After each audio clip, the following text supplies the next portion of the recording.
Gente, a gente está só esperando para a Flávia entrar novamente, certo?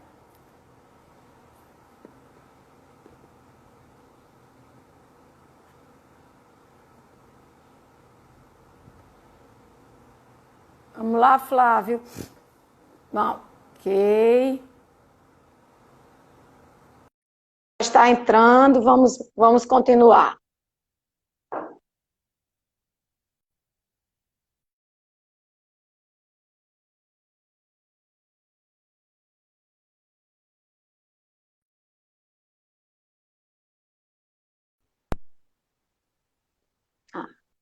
Tá me ouvindo, Flávio? Você tá Claro. travado.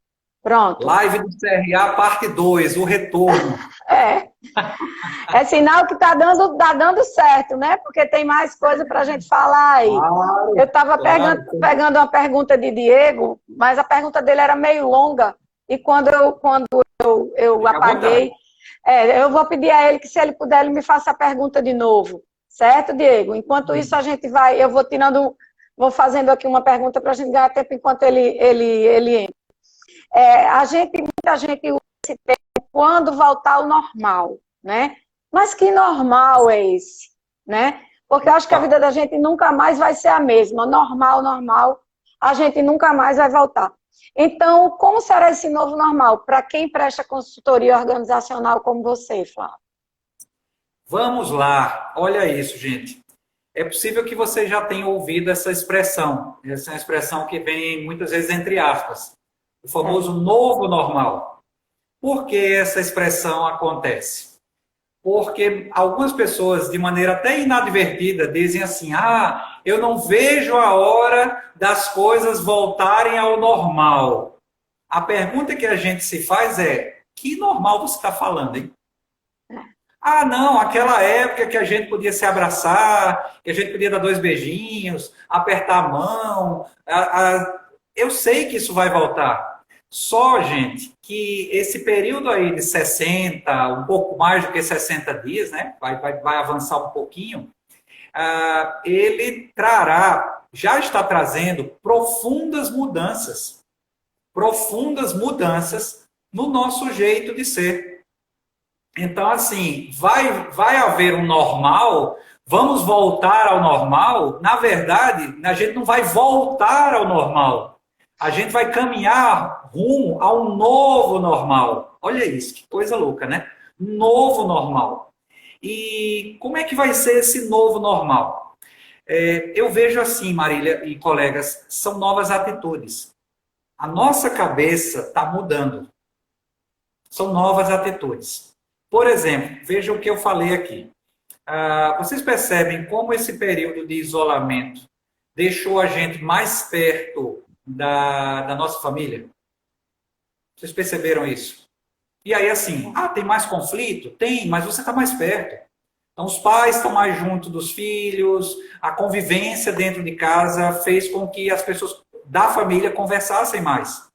Esse é um novo normal. Esse é um item do novo normal. As famílias estão mais juntas. Vocês perceberam como tem mais gente com uma pegada mais profunda de espiritualidade? Quantas e quantas vezes você não já fez uma oração, você já não fez uma prece, você não já falou com Deus nesse período? Como é que era antes? Talvez nem lembrasse, né? Agora você fala mais, você ativou mais esse seu lado espiritual, da espiritualidade. Isso é um traço do novo normal. Vocês percebem como a gente agora, gente, está mais colaborativo? Como a gente se ajuda mais? Como a gente troca mais informação? Essa live, por exemplo, é uma live colaborativa. Em geral, todas as lives são. E quando a pandemia chegar a flexibilizar, a gente vai continuar fazendo lives. A gente vai estar mais perto das nossas famílias. Essa pegada da espiritualidade provavelmente vai continuar. Essas são questões desse novo normal. Vocês perceberam outro detalhe? Vocês perceberam como a gente está mais afinado com tecnologia? Vocês perceberam como a gente aprendeu a usar mais ferramentas de tecnologia? Eu saio desse período agora com podcast. A gente agora, Marília, sabe fazer live, né? É verdade. A gente sabe fazer live, a gente sabe usar o Zoom, a gente sabe usar o Hangout, o Meet, o Teams e o Skype e tal. Essas ferramentas já existiam, meus amigos. Essas ferramentas já existiam antes do Covid. E aí a gente começou a entrar em contato com tudo isso. Outra, e essa eu fico mega feliz em falar. Essa é a cereja do bolo. Novo normal. A gente está aprendendo a ser mais minimalista. Olha que bacana. A gente está aprendendo aí na essência das coisas. Vocês perceberam como a gente tem aprendido a viver com menos consumo, menos gastos, menos bens. Vocês perceberam como a gente está se readaptando, ou pelo bem ou pelo mal, e está aprendendo a ser mais minimalista? Eu sou fascinado pelo minimalismo. Minimalismo não é pensar pequeno, não. É pensar melhor. É evitar aquela linha de mais recursos, mais recursos, mais recursos. Não, não, não. Os recursos que a gente tem faz com que a gente precise ser mais eficiente. Olha aí, ó, o que o Messi está dizendo. Concordo, Messi. Consumo consciente, né? Só que eu não falo só de minimalismo, gente. Nós, como pessoas físicas, não. O guarda-roupa minimalista. Tem gente escrevendo sobre isso, viu? A casa minimalista, o guarda-roupa minimalista. Eu prefiro falar também da empresa minimalista. A gestão minimalista. Olha que bacana. A gestão minimalista. O líder minimalista, que vai na essência das coisas, que vai na prioridade, que aprende a trabalhar, gente, no meio da escassez. Em maior ou menor grau, eu tenho aí quase 30 pessoas conectadas. Em maior ou menor grau, a gente está aprendendo e reaprendendo a viver na escassez. Vocês estão percebendo, pessoal, que a gente desperdiça menos comida agora? Vocês estão percebendo que a gente está aprendendo a usar, por exemplo, energia elétrica de maneira mais cuidadosa, porque as contas da Cosern vieram estouradas para a gente? Então, eu considero que essa pegada minimalista, ela é um grandíssimo legado desse período. Então, assim, em que pese a pandemia ser trágico, gente, mais de 10 mil brasileiros vieram a óbito, isso é trágico, caramba. Mas nisso tudo, a gente consegue extrair lições. Na dor, sabe? No sofrimento, isso é terrível. Eu tenho idosos na família, peço a Deus por eles todos os dias, isso é terrível, mas a gente consegue, como tudo na vida, tirar lições no meio da tragédia. E uma dessas lições é essa, sabe, gente? A gente aprendeu a viver com menos. Aprendeu, aí alguém falou em economia colaborativa, a gente aprendeu a se ajudar mais, a entender que a permuta faz ambos ganharem. Então, eu considero que isso é um legado que a gente vai carregar no período pós-isolamento. Esse é o novo normal. Gente mais colaborativa, gente mais econômica, gente mais conectada, gente mais flexível, gente que se abre ao novo. A gente está aprendendo a fazer coisas novas. Minha mulher mesmo estava querendo aprender a fazer pão caseiro. Talvez se não houvesse a pandemia, essa ideia nunca surgisse. Sabe? Então, a gente está tentando se reinventar. E quando tivermos um normal, uma vida normal, não vai ser aquele normal do passado. Vai ser o quê? Um novo normal. Novo normal. Vamos sair melhores dessa. Vamos sair melhores. É verdade. Tem aqui, a gente teve a pergunta de Diego, ele não repetiu, né? Mas a gente está vendo as pessoas reforçarem esse conceito de que a gente vai valorizar realmente o que importa, né? Consumir com mais responsabilidade. Também a gente tem treinado muito a empatia, né? Como a gente tem treinado a empatia durante esse período, tentar se colocar no lugar do outro, tentar ver o que é que o outro precisa e em que é que a gente pode ajudar, né? Então, é verdade, como Juliette Cadete está comentando aqui, que a gente vai sair melhor. A gente vai sair melhor, com certeza, desse período. Se alguém tiver mais aí alguma pergunta para Flávio, pode fazer. Se não, eu não sei se Flávio quer falar mais alguma coisa, quer destacar mais alguma coisa do nosso roteiro. A tarde inteira aqui. Ainda tem mais tempo? Vamos lá, gente. Diego, cadê você, Diego? Cadê você, Diego? Que eu estava pegando sua pergunta naquela hora, mas aí quando eu precisei desligar, eu perdi. Os coraçõezinhos estão subindo aí, ó. Sinal que a gente tem gente aqui, o pessoal está gostando. Ione, alguma pergunta? Kate, alguma pergunta? E Pessoal aí, do assim, como isso aqui é a CRA. parte 2, ela não precisa ter 1 hora também. Como isso aqui é um complemento, né, Marília? Não precisa Pronto, e também está ter aqui a 1 hora. e a pergunta de Diego. Ione lembrou agora, ele falou que os clientes dele, eu lembrei agora, queriam que ele fizesse várias coisas. Então, se dava para ele ter uma assessoria, uma consultoria mais generalista, ou se ele deveria focar em apenas uma coisa. Obrigada, Ione. Veja só. Consultoria generalista, gente, é sempre um desafio, tá? Consultoria generalista é sempre um desafio. Eu me cerco, assim, de todos os cuidados para falar sobre consultoria generalista. Por quê? Porque não é fácil, é quase impossível você encontrar um administrador, um profissional de administração que consiga dominar com profundidade todas as áreas da administração. Sabe? Eu, pessoalmente, assim, na minha humildade, eu não me aventuro em certas áreas da administração. Pô, mas você não estudou isso? Estudei, eu fiz um curso generalista. Mas é aquela história, a gente acaba se direcionando para algumas áreas de interesse, e acaba aprofundando mais aquelas áreas. Então, eu considero que, assim, abordagens generalistas, elas são interessantes do ponto de vista, Diego e colegas, de diagnóstico.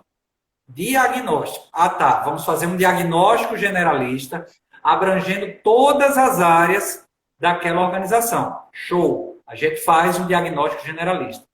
Mas, nem sempre, ou quase sempre, a gente não vai ter expertise para atuar em todas as áreas. O administrador também não é esse super-herói que consegue bater o escanteio, cabecear, defender, bater o tiro de meta, tudo não. Eu fico realmente com o pé atrás com aqueles colegas que resolvem fazer de tudo. Não, eu mexo com custos, com marketing, com RH, com operações, com patrimônio, com logística. Ei, calma aí. É por isso que existem os mestrados, as especializações, os cursos de aperfeiçoamento.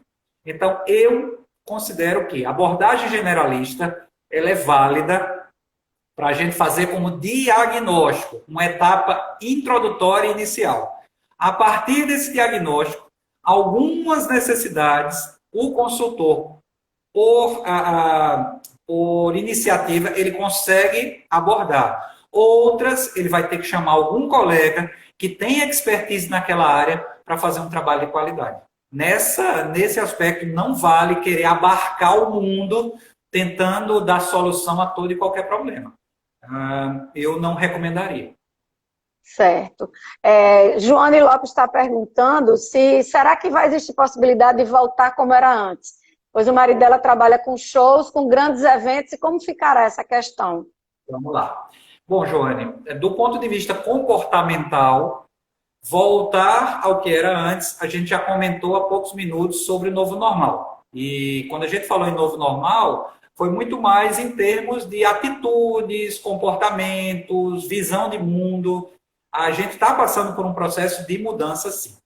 Falando especificamente do seu segmento, o segmento do seu esposo, e você está junto dele, né? Esse segmento ele vai voltar, sim. Agora, existe um estudo que mostra a velocidade com a qual, ou pela qual alguns setores vão voltar. Esse aí, do entretenimento, dos eventos, ele é talvez um dos últimos da fila. Tá? E eu digo isso triste, porque a gente gosta de participar de eventos e de shows, a gente gosta também. Só que, como eles trazem aglomerações, as pessoas vão ficar juntas, por exemplo, numa plateia, numa pista, dependendo do tipo de show, elas vão ficar juntas. Então, no final das contas, para evitar essas aglomerações, eles vão ficar bem mais para frente. Para vocês terem uma ideia, eu vi uma notícia dizendo que a cidade de Mossoró, ela decidiu cancelar o Mossoró Cidade Junina. Nem sei se isso é verdade. É verdade. Eu vi aí, é verdade, né?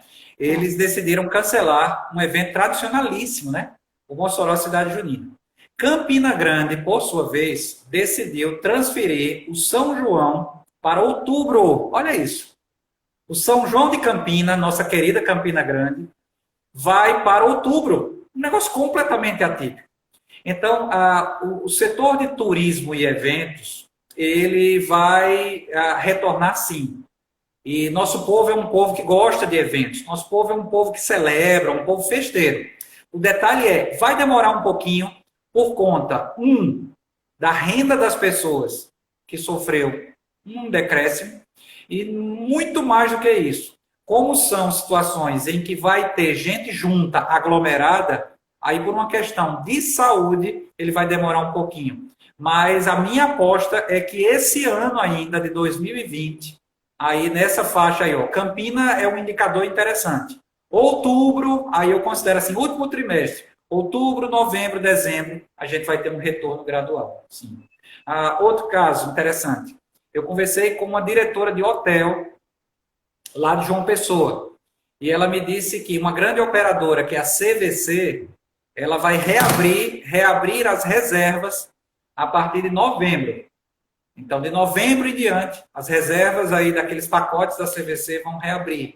Então, a gente espera que nesse ano ainda haja uma retomada desses setores mais críticos, como turismo, eventos, entretenimento. Tem muitos hotéis fechados, né? Muitos hotéis fechados. Completamente fechados. Eu dei uma saída. Qual foi aquele último? Foi sexta passada. Eu saí com minha família de carro para a gente também sair um pouco, respirar um pouco de ar puro. A gente foi à Via Costeira. E existem hotéis que estão em obras. Eles pegaram esse período parado para fazer reformas nas suas estruturas físicas. Outros setores estão sofrendo também. Por exemplo, cinemas. Houve demissão em massa nos cinemas. Quem vai voltar com a sala de cinema, meus amigos, nesse período, né? Então, assim, há setores que já estão voltando. Aí, a coisa é meio polêmica, mas, por exemplo, aqui no nosso estado, as academias foram autorizadas, os salões de beleza, né? Se eu não estou enganado, os salões, academias, salões de beleza. Pois é, eu fico tentando imaginar como é que esse povo está higienizando tudo, né? Mas, assim, conheço vários salões, são pessoas responsáveis e eles precisavam voltar, né? Mas, assim, um desafio enorme. Então, respondendo especificamente para a Joane, vão voltar sim. Agora, talvez com menos capacidade, eventos que não lotem totalmente, a capacidade ser menor, para que haja algum tipo de distanciamento. Sei lá, de repente aquele teatro Riachuelo com a distância entre as cadeiras, eventos com a capacidade menor, mas isso é uma questão temporária. Até, por exemplo, as vacinas saírem, os remédios saírem, a população já está assim, imune em grande quantidade e o vírus deixar de ser uma ameaça tão grave, porque ele vai continuar entre nós, como tantos vírus que tem por aí, né? Apenas ele vai suavizar, porque nós vamos ter vacina, muita gente já vai ter tido a doença, assim, mas eu acho que o medo vai durar muito. Isso, erradicar não vai rolar não, tá? Então, assim, a influenza está aí, o H1N1 está aí, o vírus da dengue, né? E todos eles estão aí. O sarampo não voltou? O sarampo voltou, né?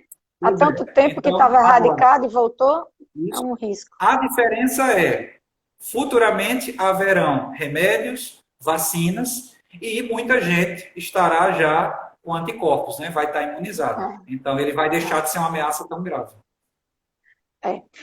Juliette está perguntando como os líderes podem se reinventar para enfrentar esse normal, que habilidades se tornam cruciais. Boa.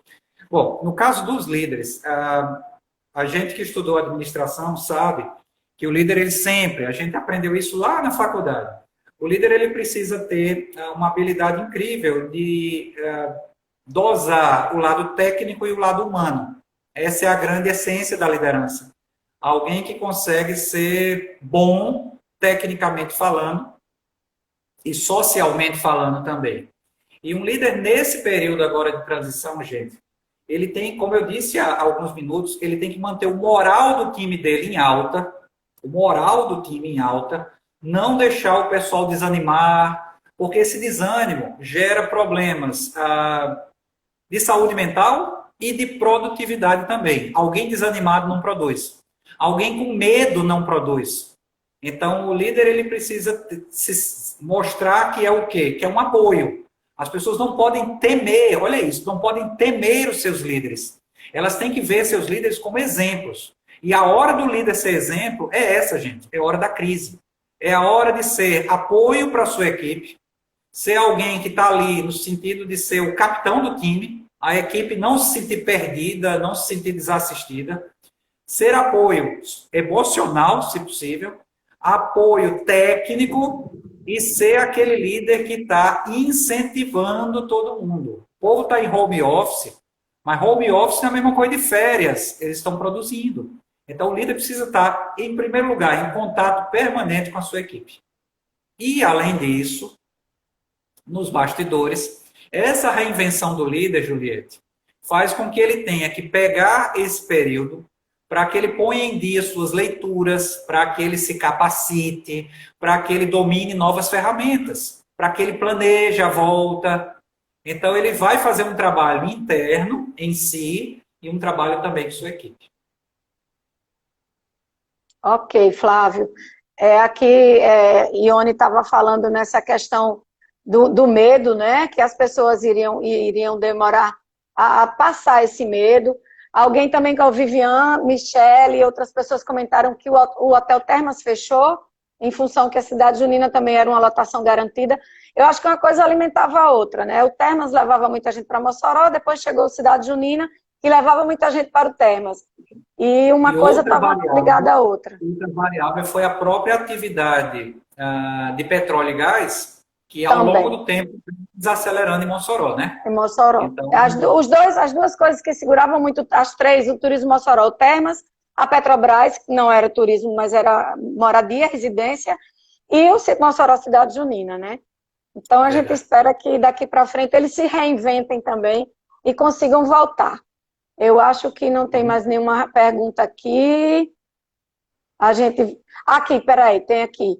Juliette, não existe liderança sem confiança, não é isso? Isso. E um detalhe. Confiança não é o interruptor, né? Que a gente aperta e, acende. Confiança é um processo. E de onde vem a confiança, gente? Confiar em alguém. Vem de quê? Vem de você cumprir o que promete. Alguém é digno de confiança quando a palavra dessa pessoa, ela se cumpre. Ela promete e ela cumpre. E aí vai a grande pergunta. O líder, ele é digno de confiança? O que ele fala para a sua equipe, ele honra a sua palavra? Então, se você, líder, tem problemas de, por exemplo, não honrar a sua palavra e a equipe não confia em você, aproveite esse período para reconstruir aos poucos essa relação de confiança. Ok. Então, acho que a gente agora não tem mais nenhuma pergunta, Flávio. Eu vou lhe agradecer a todos que se mantiveram aqui com a gente até agora e que o projeto Conecta ADM está lançado. A gente vai tentar fazer uma live semanal e a gente vai divulgando nas nossas redes sociais e sempre procurando convidados do nível de Flávio para que a gente possa manter essa conversa tão boa e tão gostosa. Muito obrigada, Flávio. Obrigada a todos que estiveram aqui com a gente. Palavras de agradecimento. Primeiro, mais uma vez, foi maravilhoso essa live. Gostei muito, viu, Marília, da sua dinâmica. Obrigada. E você perguntou de perguntas, isso me ajuda muito. Então, agradeço a Marília, grande companheira de live. Me coloco à disposição, pessoal do CRA, Kate, equipe toda. Precisar, só avisar. Eu sou de casa, tá? Então, precisou, avisa. Flávio, estou precisando de você para isso. Bora, vou com muita alegria. E fazer 2 registros finais, gente. Um é esse podcast que eu tenho, chamado 365 Oportunidades. Ele está no Spotify. Quem olhar nas minhas redes sociais vai ver que eu também anuncio lá. E o último anúncio é dia 23/5, é um sábado. Eu vou fazer um webinar. Opa, estão me ouvindo? Estamos. Pode falar. Oi, então. Estou ouvindo, Dia pode falar. 23/5, eu vou fazer a 3ª turma de um seminário, de um webinar de diagnóstico organizacional. Tem sido muito bom. São 4 horas de duração ao vivo e o assunto é diagnóstico organizacional. Então, quem quiser dar assim, os primeiros passos na atividade de consultoria, entre em contato comigo. A turma vai ser dia 23/5, tá? É um sábado. Vai ser um grande prazer. Esse curso está valendo muito a pena, está sendo um sucesso. Então, quem quiser fazer parte dessa terceira turma, só avisar, vai ser um prazer estar com vocês.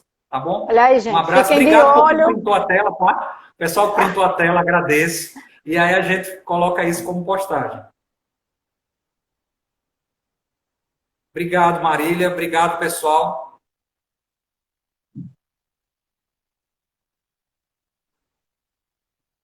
Maravilha.